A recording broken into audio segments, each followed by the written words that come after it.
હતો જે તેમણે પછી છેલ્લા શ્વાસ સુધી સાચવી રાખ્યો. કારણ કે આ એ અવાજ હતો જે રંગભેદની નીતિ અને અન્યાય સામે ઉઠેલો, જે સમાન નાગરિક ધારા માટે ઉઠેલો, જે અસંખ્ય દીકરીઓ માટે ઉઠેલો. એમને પોતાને કોઈ દીકરી નહોતી, પણ અસંખ્ય દીકરીઓએ એમને પોતાની માનદ માતા ગણેલા. વિશ્વ સાહિત્યમાં આજે પણ જેમનું નામ આદરભેર લેવાય છે એવા આ કવિયત્રી લેખિકા એટલે માયા એન્જેલુ. અને માયા એન્જેલુનું આ આત્મકથા જેનું નામ છે આઈ નો વાય ધ કેજ્ડ બર્ડ સિંગ્સ. પિંજરામાં પૂરાયેલું પંખી શું કામ ગાય છે એ હું જ જાણું છું. અને હકીકતમાં આ તમે આત્મકથા વાંચો તો રૂવાડા ઊભા થઈ જાય. એકચ્યુઅલી આનું જે શીર્ષક છે એમની એક બહુ પ્રખ્યાત કવિતા છે, તમે વાંચી હોય તો, કેજ્ડ બર્ડ. અને હું તો એવું કહીશ કે દરેક સ્ત્રીએ આ કવિતા વાંચવી જોઈએ. કેજ્ડ બર્ડમાં એમણે એવા બે પંખીની વાત કરી છે. એમાં એક પંખી છે જે મુક્ત છે, ગગનમાં વિહરી શકે છે, કોઈ પણ ડાળ પર બેસી શકે છે, મન ફાવે ત્યાં જઈ શકે છે, ઉડી શકે છે, એ ગાય છે. બીજું પંખી એવું છે જે પિંજરામાં પૂરાયેલું છે, જેની પાંખો કાપી નાખવામાં આવી છે, જેના પગ દોરી વડે બાંધી દેવામાં આવ્યા છે, અને તેમ છતાં આ પિંજરામાં રહેલું પંખી પણ ગાય છે. તો જ્યારે એક પંખીને બાંધી દેવામાં આવે છે, એની પાંખો કાપી નાખવામાં આવે છે, ત્યારે એ મોઢું ખોલે છે. શું કામ? ત્યારે ફરિયાદ કે કકળાટ કરવા માટે નહીં, ગીત ગાવા માટે મોઢું ખોલે છે. કારણ કે એના ગીતમાં એક વિદ્રોહ છે, આઝાદ થવાની ઈચ્છા અને વર્તમાન સંજોગો સામે હાર ન માનવાની એક સુરીલી જીદ છે. અને માટે જ એ પંખી હોય કે સ્ત્રી, જરૂરી નથી કે એમનું ગાયન, એમનું ગીત હંમેશા એમની પ્રસન્નતાની અભિવ્યક્તિ જ હોય. ક્યારેક એ પોતાની વેદના સંતાડવા માટે ગાય છે, ક્યારેક એ પોતાનું મન મનાવવા માટે, પોતાની જાતને સાંત્વના આપવા માટે ગાય છે, ક્યારેક પોતાની જાતને ચીયરઅપ કરવા માટે ગાય છે. અને માટે એક સ્ત્રીની સૌથી મોટી ચીયર લીડર એની અંદર રહેલી ગાયિકા હોય છે, જે પોતાના દુઃખ અને પીડાનું સ્વરાંકન કરી શકે છે, એ કંઈ પણ સહન કરી શકે છે. અને માટે આ એ બતાવે છે કે જો તમે ગાઈ ન શકો તો બોલો, બોલી ન શકો તો લખો, લખી ન શકો તો વાંચો, વાંચી ન શકો તો સાંભળો, પણ ગમે તેમ કરીને શબ્દોના સંપર્કમાં રહો. કારણ કે શબ્દો એ આપણી અંદર વાવેલા, રોપાયેલા એ બીજ છે જે એક દિવસ ભાષા બનીને ઉગી નીકળશે. અને આ ભાષા જ આપણને રાહત અને નિરાંત આપશે. એક બહુ જ સુંદર ક્વોટ છે માયા એન્જેલુનું કે there is no greater agony than bearing an untold story inside us. આપણી જાતની અંદર દટાયેલી અને અકથિત રહી ગયેલી એક વાર્તા આપણને સૌથી વધારે પીડા આપે છે. માટે એ વાર્તા કહેવી જરૂરી છે, એ વાર્તા લખવી જરૂરી છે. અને લખ્યા પછી, એ કીધા પછી જે આવે છે એ પરિવર્તન છે, ક્યારેક વાંચ્યા પછી પણ આવે છે. તો બેઝિકલી આ 3 પની વાત કરી, પ્રજ્ઞા, પ્રતીતિ અને પરિવર્તન. પણ આપણે 3 પમાંથી કશું જ નથી જોતું. એક નવો જ દરવાજો જે વાંચન ખોલે છે એ મારે તમને કહેવું છે. એ પહેલાં એક નાની એવી એક્સરસાઇઝ કરી લઉં. હું એક પુસ્તકનો પેરેગ્રાફ બોલું છું અને તમારું કામ એટલું જ છે કે તમારે ખાલી હું જે બોલું છું એની કલ્પના કરવાની છે. ઓકે? તો એક પહાડ પ્રદેશ છે, સુંદર રમણીય પ્રદેશ, જ્યાં ખૂબ સરસ મજાના પહાડો છે, એક સરસ મજાનું તળાવ છે, અને ત્યાં એક યુવાન પુરુષ થોડા ઘણા બાળકો સાથે રમી રહ્યો છે. બાળકો તાળીઓ પાડી રહ્યા છે, બાળકો ખૂબ ખુશ છે, યુવાન પણ ખુશ છે. થોડા સમય પછી ત્યાં એક સ્ત્રી, લાલ રંગના વસ્ત્રોમાં સજ્જ એક સ્ત્રી પ્રવેશે છે, ગુસ્સામાં હોય છે, અને જેવી સ્ત્રી પ્રવેશે છે કે બાળકો ભાગી જાય છે. સ્ત્રી આવીને સૌથી પહેલા પુરુષને જોરદાર તમાચો મારે છે. થોડા સમય પછી કોઈક બીજા 2 યુવાનો ત્યાં આવી જાય છે, અને બીજા 2 યુવાનો પણ આ પહેલા પુરુષને મારવા લાગે છે. એમાંથી એક યુવાન એને ધક્કો મારીને જમીન પર પાડી દે છે, બીજો એને લાત મારવા માંડે છે, અને ત્યારે એ સ્ત્રી એવું કહે છે કે મારો એને, મારો, આ મારને જ લાયક છે.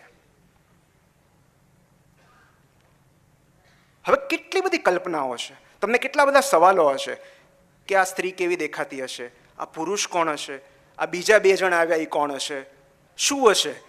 થોડા સમય પછી કંઈક સમાધાન થઈ જાય છે અને 3 જણ હસીને એકબીજાને ગળે મળે છે. તો કેટલી બધી કલ્પનાઓ છે, કેટલી બધી શક્યતાઓ છે. મને ખબર છે કે અત્યારે તમારી ઇમેજિનેશન ચરમસીમા પર હશે, પણ હું એમ કહું કે આજે મેં કહ્યું એ ફિલ્મ 3 ઇડિયટનો ક્લાઇમેક્સ સીન હતો તો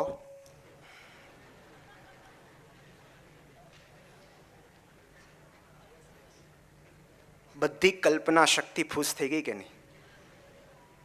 મતલબ હવે તમને બરાબર ખ્યાલ આવી જશે કે પીળા રંગના સ્કૂટર પર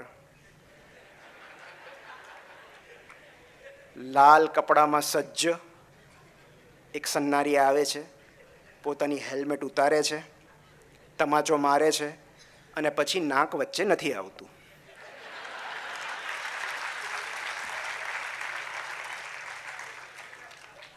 પેલા બીજા બે કોણ પુરુષ હતા એ પણ હવે તમને ખ્યાલ આવી ગયો. એને શું કામ મને માર્યું એ પણ ખ્યાલ આવી ગયો. પણ એ પહેલાની અવસ્થાની કલ્પના કરો કે જ્યારે તમે કશું બીજું જ વિચારતા હતા. તો પુસ્તક વાંચન અને કોન્ટેન્ટ કન્ઝમ્પશન વચ્ચે આટલો તફાવત છે.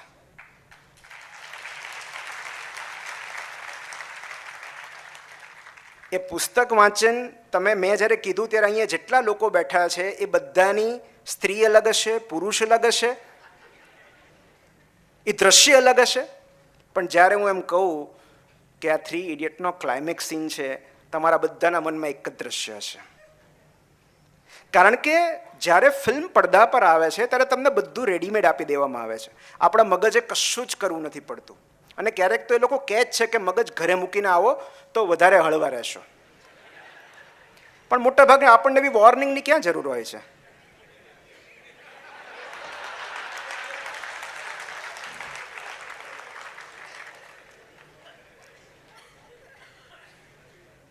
એટલે પુસ્તક વાંચનથી જે સૌથી વધારે પૂર બહારમાં ખીલે છે આપણી કલ્પના શક્તિ છે.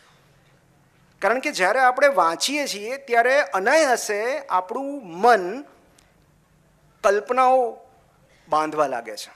તમે જેવું કોઈ વર્ણન વાંચશો તમારા મનમાં એક ચિત્ર તૈયાર થશે. એ તમારી કલ્પના છે. અને ત્યાં જ પુસ્તક વાંચનની મજા છે. કારણ કે જ્યારે તમે કોઈ ફિલ્મ સપોઝ હજી રિલીઝ નથી થઈ તેમાં એનો સ્ક્રીન પ્લે વાંચો તો તમારા મનમાં જે ફિલ્મ તૈયાર થશે અલગ હશે. પણ જે પડદા પર આવશે ત્યારે તમારી કલ્પના બિલકુલ એ લુપ્ત થઈ જશે. કારણ કે તમને બધું રેડીમેડ આપી દેવામાં આવ્યું છે. તો આપણે હંમેશા વેલ રેડ પર્સન કહીએ છીએ. કેમ? કારણ કે reading is an activity. Watching TV, watching film is a passivity. અને એક્ટિવિટી કેમ કહેવાય છે? કારણ કે જ્યારે તમે વાંચો છો ત્યારે મગજ સૌથી વધારે સક્રિય હોય છે. Reading takes enormous amount of energy. અને એટલે જ વાંચ્યા પછી ભૂખ લાગે છે. કારણ કે એમાં પણ કેલરી બર્ન થાય છે. તો રીડિંગ ઇઝ એન એક્ટિવિટી. તમે બીજું કશું પણ કરો એ પેસિવિટી છે જ્યાં મગજનો ઉપયોગ નથી થતો. અને એટલે જ આપણે વેલ રેડ પર્સન કહીએ છીએ, વેલ ઇન્સ્ટાગ્રામ્ડ પર્સન નથી કહેતા કે વેલ યુટ્યુબ્ડ પર્સન નથી કહેતા. કારણ કે જે વાંચવાનું કષ્ટ લે છે એ પોતાના મગજને કલ્પનાનો ખોરાક પૂરો પાડે છે. અને કલ્પના શક્તિ જેમ વિકસે છે, જેમ ઇમેજિનેશન વિકસે છે, એમ ઘણી બધી નવી શક્યતાઓના દ્વાર ખુલતા જાય છે. પણ આપણે કલ્પના પણ નથી જોતી. તેમ છતાં પુસ્તક વાંચન 3 એવી વસ્તુઓ, 3 એવા સદ્ગુણો આપે છે કે જે વ્યક્તિત્વ વિકાસ માટે સૌથી જરૂરી છે. ખાસ કરીને આ સાંપ્રત સમયમાં કે જ્યારે આમ દર બીજા ત્રીજા દિવસે લોકો હોંશે હોંશે હાર્ટ બ્રેક કરાવી લે છે. બ્લેઝ પાસ્કલ નામના એક ગણિતશાસ્ત્રી હતા જેમણે એક બહુ સુંદર સુવિચાર કહ્યો છે જે આજ સુધી મને એટલો બધો ગમે છે અને હું મારા લગભગ દરેક વક્તવ્યમાં એને કોટ કરું છું. મને એવું લાગે છે બ્લેઝ પાસ્કલે ગણિતનું કાંઈ જ ન કર્યું હોત ને ખાલી એક સુવિચાર આપ્યો હોત ને તો એમનું યોગદાન માનવ જીવન માટે ખૂબ વધારે હોત. એમણે એવું કહ્યું કે માનવ જીવનની તમામ સમસ્યાઓ એક બંધ ઓરડામાં શાંતિથી એકલા બેસી શકવાની અસમર્થતાને કારણે ઉદ્ભવે છે.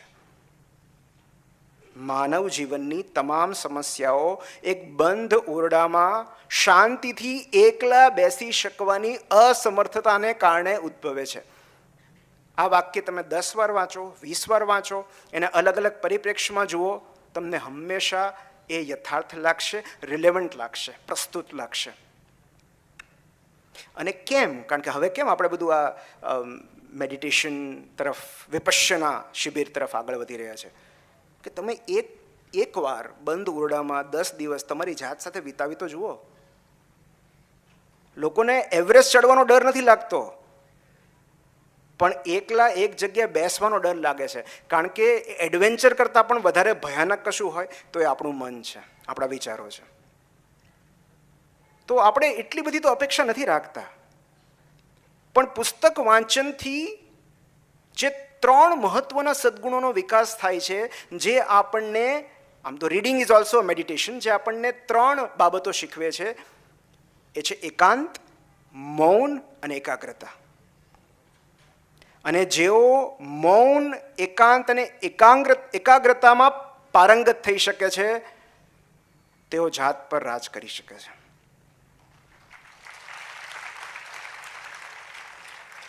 એકાંત એટલા માટે બીકોઝ સોલિટ્યુડ ઇઝ ઇન્ડિપેન્ડન્સ. આ જગતની સૌથી મોટી સ્વતંત્રતા આપણું એકાંત માણી શકવું એ છે. કોઈની જરૂર ન પડે, કોઈ બોલાવે ન બોલાવે, પાર્ટીમાં ઇન્વાઇટ કરે ન કરે, ફ્રેન્ડ રિક્વેસ્ટ મોકલે ન મોકલે, બ્લૂટિક પછી જવાબ આપે કે ન આપે. એક બહુ સરસ કોટ છે કે if you are lonely when you are alone, you are in a bad company. જ્યારે તમે એકલા હો, જ્યારે તમે એકાંતમાં હો ને તમે એકલા હો, એનો મતલબ એમ કે તમારી સંગત બરાબર નથી.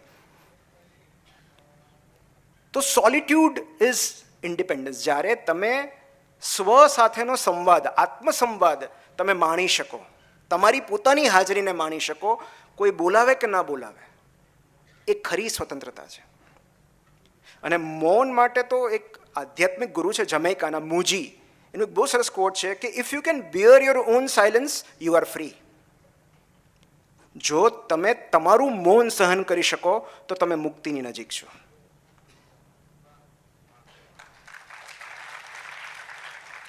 કારણ કે આપણે મૌન સહન નથી કરી શકતા, એટલે તો આપણે સતત બોલવું પડે છે. અને ત્રીજું છે એકાગ્રતા. દિવસે ને દિવસે આપણો એટેન્શન સ્પાન કેટલો બધો ઘટતો જાય છે. પહેલાંના સમયમાં પોમેરોડો ટેકનિક હતી કે તમે 30 મિનિટ વાંચો, 5 મિનિટનો બ્રેક લો, પછી 30 મિનિટ વાંચો. અને એટલે જ એ જ એટેન્શન સ્પાનને ધ્યાનમાં લઈને જ સ્કૂલના પીરિયડ 35 મિનિટના કરવામાં આવતા. અને હવે સ્થિતિ એ છે કે 1 મિનિટનું રીલ પણ આપણે 15 સેકન્ડથી વધારે જોતા નથી. સો ધીરે ધીરે ધીરે આપણો એટેન્શન સ્પાન એટલો બધો ઘટી રહ્યો છે, જે આપણા મન માટે, મગજ માટે સૌથી વધારે ભયજનક ચિહ્ન છે. અને અત્યારનું જે સંઘર્ષ છે ને સૌથી મોટો, એ છે instant gratification versus delayed gratification. આ સૌથી મોટી લડાઈ આ છે. કારણ કે અત્યારે સૌથી મોટું જે એડિક્શન છે એ છે ઇન્સ્ટન્ટ ગ્રેટિફિકેશનનું. દરેક આનંદ તાત્કાલિક જોઈએ છે, દરેક રિવોર્ડ તાત્કાલિક જોઈએ છે. મતલબ પિક્ચર મૂક્યું, ઇમિડિયેટલી લાઇક્સ આવી, મેસેજ કર્યો, બ્લુ ટિક થઈ, તરત રિપ્લાય આવ્યો. ફૂડ ઓર્ડર કર્યું, તમને પેલો સ્કૂટર બતાવે છે ક્યાં પહોંચ્યું. એમેઝોન પર તો કે પ્રીમિયમ 2 દિવસમાં મોકલી દઈશું, એમેઝોન પ્રાઇમ. અને એક સમય હતો કે આપણે કાગળ લખ્યા પછી 7 દિવસ સુધી રાહ જોતા કે આવશે જવાબ. હવે તો બ્લુ ટિકના 15 મિનિટ પછી જવાબ નહીં આવે તો લોકો ડિપ્રેશનમાં ચાલ્યા જાય છે. તો જે ડિલેડ ગ્રેટિફિકેશન છે, દિવસો સુધી, મહિનાઓ સુધી, વર્ષો સુધી રિઝલ્ટ મેળવ્યા વગર મહેનત કરવી કે મહિનાઓ પછી, વર્ષો પછી પરિણામ મળશે, એ ધીરજ આપણામાં રહી જ નથી. અને માટે હું તો હંમેશા કહું છું કે રિયલ સક્સેસ ઇઝ ઓફલાઈન. તમારા 1 મિલિયન ફોલોવર હોવાથી તમે સફળ નથી. સફળતાનો ખરો માપદંડ તમારા ઓફલાઈન વિશ્વમાં છે. તમે લોકોને કેટલો પ્રેમ કરો છો, કેટલો આદર આપો છો, લોકો તમને કેટલું માન આપે છે. અને આપણે જ્યારે બધા પરીક્ષાઓ આપતા ત્યારે એ જે આનંદ હતો એ ડિલેડ ગ્રેટિફિકેશન હતો કે 12 મહિના વાંચીને પછી એક્ઝામ આપવા જતા. પણ એકવાર કોલેજ પત્યા પછી હવે તો બીજું કયું ડિલેડ ગ્રેટિફિકેશન છે? તમે કહો. બધું તાત્કાલિક મળી જાય છે. હું નવલકથા લખી રહ્યો છું એટલે મને ખબર છે કે 3 મહિના, 6 મહિના, 9 મહિના, 1.25 વર્ષ સુધી તમે કોઈ કથા પર કામ કરો ત્યાં સુધી તમને ખબર નથી હોતી કે વાચકોને આ ગમશે કે નહીં ગમે. સો જે ડિલેડ ગ્રેટિફિકેશનને માસ્ટર કરી શકે છે એ ખરી સફળતા મેળવી શકે છે. અને આજે ધીરજ જે છે, મેં પહેલાં જ કીધું કે તમે બહુ ધીરજ રાખી, તો આ ધીરજ જે છે એ પુસ્તક વાંચનથી આવે છે. છેલ્લા 2-3 મુદ્દા હું તમને કહી દઉં કે આમ તો પુસ્તકો વાંચવાથી જીવનની બધી સમસ્યાઓ સોલ્વ થઈ જાય છે એવું તો નથી, પણ એટલીસ્ટ પુસ્તકો વાંચવાથી બિનજરૂરી નવી સમસ્યાઓ તો નથી જ ઉદ્ભવતી. કારણ કે જે સમય પુસ્તક વાંચવાને બદલે તમે બીજી કોઈ પ્રવૃત્તિમાં વ્યસ્ત હો છો ત્યારે પુસ્તક ન વાંચીને તમે કેટલા કાંડ કરીને આવો છો. મતલબ 1 કલાક પુસ્તક વાંચવાને બદલે તમને ખુલ્લા છોડી દેવામાં આવે તો કાં તો તમે ક્યાંકથી હાર્ટબ્રેક કરાવીને આવી જાઓ, કાં તો ક્યાંકથી રિજેક્ટ થઈને આવી જાઓ, કાં તો કંઈક ખોટ કરીને આવી જાઓ એકાદા ધંધામાં. પણ આ બધી સાહસિક પ્રવૃત્તિઓ જરૂરી જ છે, પણ જે સમય દરમિયાન હું તમને એટલી ગેરંટી આપી શકું કે જે સમય દરમિયાન તમે કોઈ એક પુસ્તક હાથમાં પકડીને છાનામાના ખૂણામાં બેઠા છો, તમારા જીવનમાં નવી કોઈ સમસ્યાઓ નહીં ઉદ્ભવે. તો આપણા જીવનમાં ટોટલ ટ્રાન્સફોર્મેશનથી, સંપૂર્ણ પરિવર્તનથી આપણે બસ એક પુસ્તક જેટલા દૂર હોઈએ છીએ. Just 1 book away from total transformation. પણ એ એક પુસ્તક સુધી પહોંચતા આપણને કેટલા બધા પરિબળો અટકાવે છે. કેટલી 16 કે 20 OTT પ્લેટફોર્મ્સ છે. હવે એ બધાને એક પછી એક આપણે પારંગત કરતા જઈએ, ઠેકતા જઈએ, તો પછી સોશિયલ મીડિયા તો ઊભું જ હોય. પાર્ટીઝ છે, આખી રાત ચાલતી વોટ્સએપ ચેટ્સ, ફોન્સ, ન્યૂઝ. મતલબ કંટાળાથી બચવા માટે આપણે કેટલા ધમપછાડા કરીએ છીએ, એકલતા ટાળવા માટે કેટલા જુગાડ કરીએ છીએ, અને છતાં પુસ્તક વાંચન જેવી સસ્તી, ટકાઉ અને ભરોસાપાત્ર પ્રવૃત્તિથી દૂર રહીએ છીએ.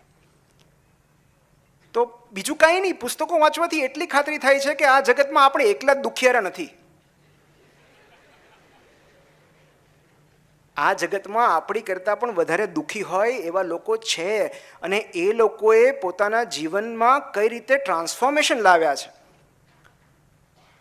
એની વાતો જ્યારે આપણે સાંભળીએ, વાંચીએ, ત્યારે આપણને ખરા અર્થમાં એવું લાગે કે પુસ્તક વાંચનથી જીવન બદલી શકે છે. અને એક મનુષ્યને બરબાદ કરવા માટે બીજું કશું જ કરવાની જરૂર નથી. એની આસપાસથી સાહિત્ય, સંગીત, કલા, પ્રવાસ અને રમતગમત હટાવી દો, એ આપમેળે નાશ પામશે. કારણ કે એ પૈસા રળવાનું સાધન બનતો જશે, એ યંત્રવત બનતો જશે, એ રોકેટની જેમ ઉપર તરફ ગતિ કરશે, વિસ્તરી નહીં શકે. એ ઘણું બધું એકઠું કરશે, વહેંચી નહીં શકે. એ સ્પર્ધાત્મક બનશે, સહયોગાત્મક નહીં. કોમ્પિટિટિવ બનશે, કોલેબરેટિવ કે કમ્પેશનેટ નહીં. આપણે ત્યાં તકલીફ એ છે કે બૌદ્ધિકો વધારે છે ને જ્ઞાનીઓ ઓછા.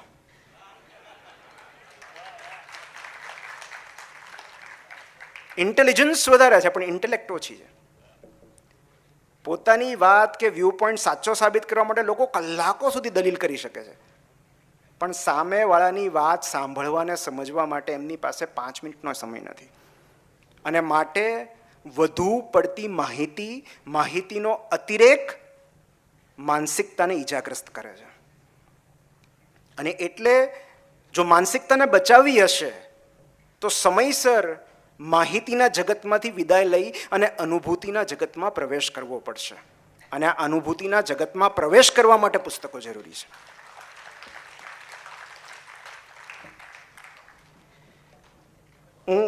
મારે એવો પ્લાન હતો કે જો મને પાસે થોડો સમય હોય તો હું તમને એ 5 પુસ્તકો કહું જેણે મારું જીવન બદલ્યું છે. તો આ બધી હું ડાઈ વાતો કરું છું, પણ 2019 સુધી મારું મને કહેવામાં બિલકુલ શરમ નથી કે મારું વાંચન બહુ મર્યાદિત હતું. મતલબ જો તમે તમારી ભૂતપૂર્વ જાતને ઇડિયટ ન કહી શકતા હો, જો તમે તમારી ભૂતપૂર્વ જાતને ઇડિયટ ન કહી શકતા હો તો એનો અર્થ એમ કે તમે હજુ પણ ઇડિયટ છો.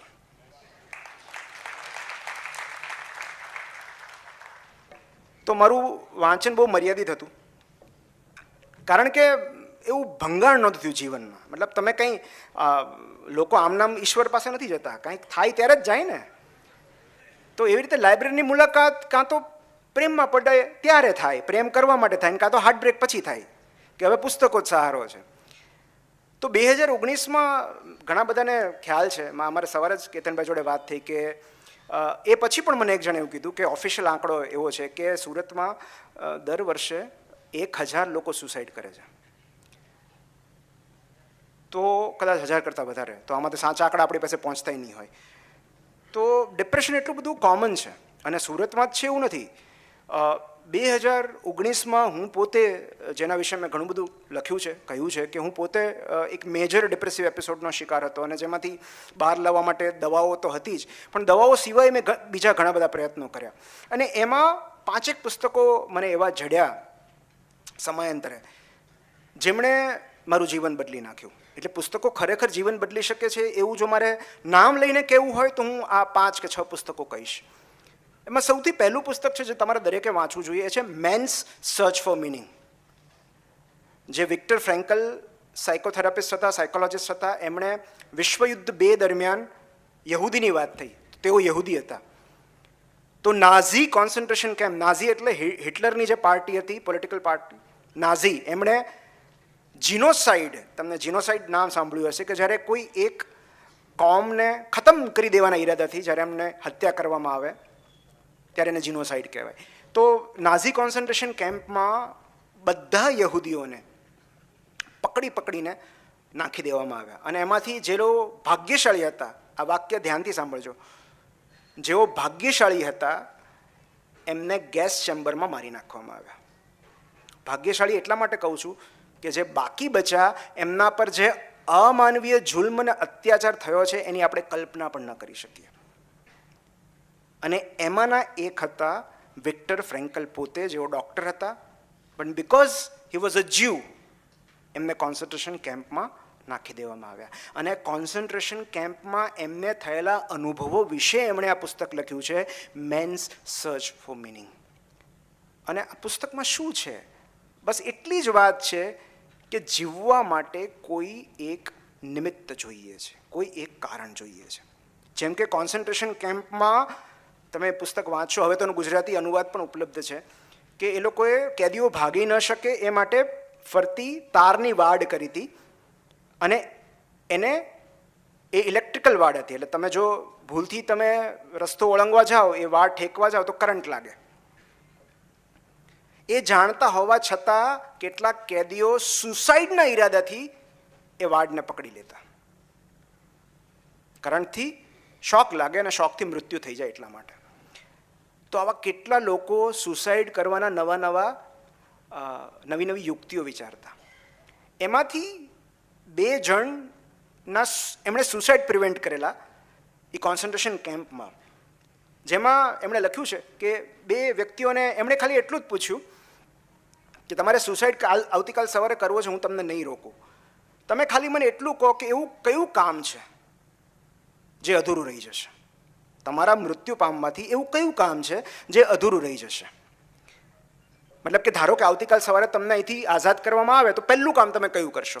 તો પહેલી વ્યક્તિ એવો જવાબ આપ્યો કે મારો દીકરો વિદેશમાં મારી રાહ જુએ છે, અહીંથી હું મુક્ત થાવ, આઝાદ થાવ તો સૌથી પહેલાં મારે એને મળવું છે, કારણ કે એ કામ મારા સિવાય બીજું કોઈ નહીં કરી શકે. એટલે જો હું સ્યુસાઇડ કરીશ તો એ કામ અધૂરું રહી જશે. તો એમનો મિનિંગ હતો, ઉદ્દેશ્ય હતો, પર્પઝ હતો પ્રિયજનને મળવું. બીજાનો પર્પઝ પ્રિયજન નહોતું, કામ હતું. બીજો જે વ્યક્તિ હતો એ સાયન્ટિસ્ટ હતો.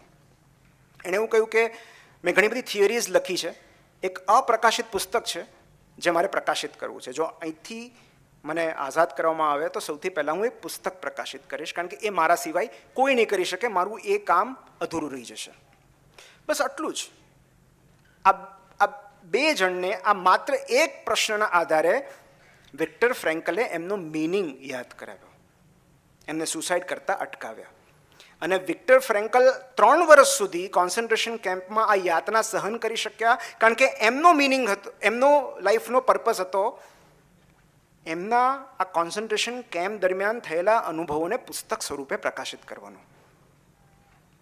એ નાની નાની ચબરખીઓમાં લખતા, એકવાર તો પકડાઈ ગયેલા, એ કાગળિયા બાળી દેવામાં આવ્યા હતા, તેમ છતાં એમને બહાર નીકળીને જગતને આ વાત કરવી હતી કે અમે કઈ રીતે સર્વાઈવ કર્યું છે.